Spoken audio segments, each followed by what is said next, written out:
Hello everybody, this is JD again.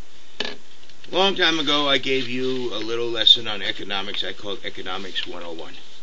I'm going to call this Economics 102 and try to explain to you why Obama, with his TARP fund, fell flat on his face. It didn't work. First, understand, there's two basic theories that our government uses to actually one our government uses, which is called the neoclassical, and then there's the Keynesian theory. Now the Keynesian theory says that consumption is a function of disposable income. What that basically is saying is disposable income is what you got when you take your paycheck home. Up until then, your income that you earned at the top is your total earnings. Your disposable income is what's at the bottom after taxes, Social Security, state taxes, etc., etc., etc. In other words, what you take home. Therefore, savings will fall below GDP, or gross domestic product. Now, as you notice, our government, whenever they're talking about economy, is always talking about GDP. Now, neoclassical basically says that the equilibrium of our nation will always try to move towards full employment of GDP. Therefore, savings is a function of the interest rate, and also, in same respect, consumption is a function of the interest rate. Now, why is this important in talking about our economy? The neoclassical comes out of Chicago's universities, where Obama got his school, where our government, that's the form that they use. Now, up until this last time, it served us quite well. What happens is we go into a recession, our government spends money and lowers taxes, and it lessens the recession. Actually, sometimes it turns it around and pulls us out. But it didn't work this time. Why didn't it work?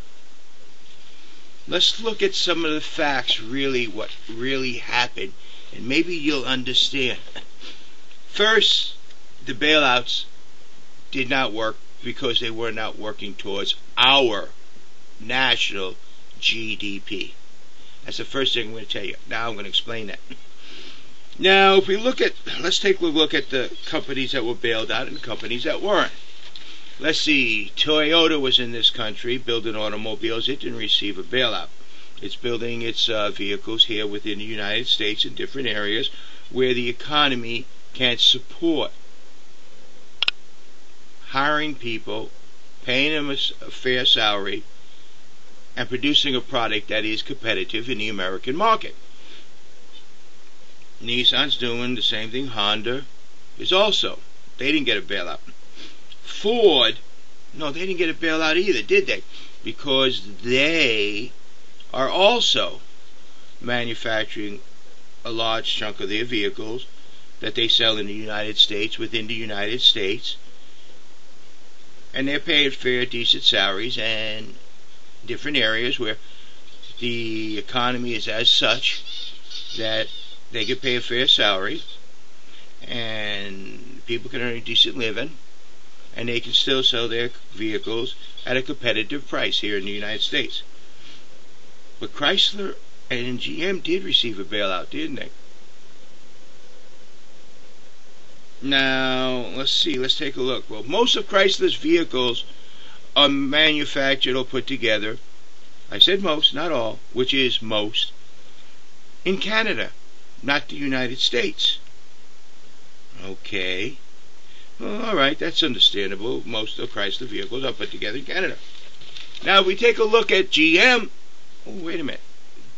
GM's closing its plants in the United States and moving them all to Mexico and putting their cars together in Mexico because it's cheaper. So that means Mexico is actually getting the jobs, not the United States. Now that's just one thing. Let's see. So the two companies that got the bailout that deals with vehicles, their money actually went to promote jobs in Mexico and Canada. Interesting fact. Now let's take a look at the banks that were bailed out. Too big to fail. Well, we had a major recession in the world. Now the banks that needed to be bailed out, the monetary system that needed to be bailed out, they were worldwide, not just the United States. And as you can see, the banks, when they got bailed out, they weren't interested in the American economy because it showed just by the bonuses they were giving their own people. If they were interested in the American economy, they wouldn't have done that. Maybe they might have gave the people who worked for them a little bit of a raise, and which would give them more disposable income, which would then enable them to buy more goods inside the United States, which would promote the economy. But no. No, what they actually did is they distributed the money throughout the world to keep themselves sovereign. Let's see now. Then the bulk of the top fund went to companies like GM, Chrysler, and banks that are throughout the world, and they distributed the money throughout the world. Well, how is distributing it throughout the world going to help the United States GDP? It's not. Not at all. It's going to help the world GDP, not the United States. Well, when you look at the United States economy, a couple $1 trillion is a lot of money. And that would greatly help our economy. Actually, Obama would have been a lot better off if he took the nation's advice and just gave the money to the people and let the people distribute the money within the United States. But he didn't. He gave it to the major companies of the world, and they distributed it throughout the world. Well, when you're looking at the United States economy, like I said earlier, trillions of dollars is a lot of money. Really a lot of money. But when you look at the worldwide GDP, those are pennies on a dollar. $1 trillion is pennies on a dollar. It means very little. So what happened? The bailout failed. Why? Because it was trying to bail out the world GDP and not the United States GDP. So the neoclassical system still works. It just was applied completely wrong.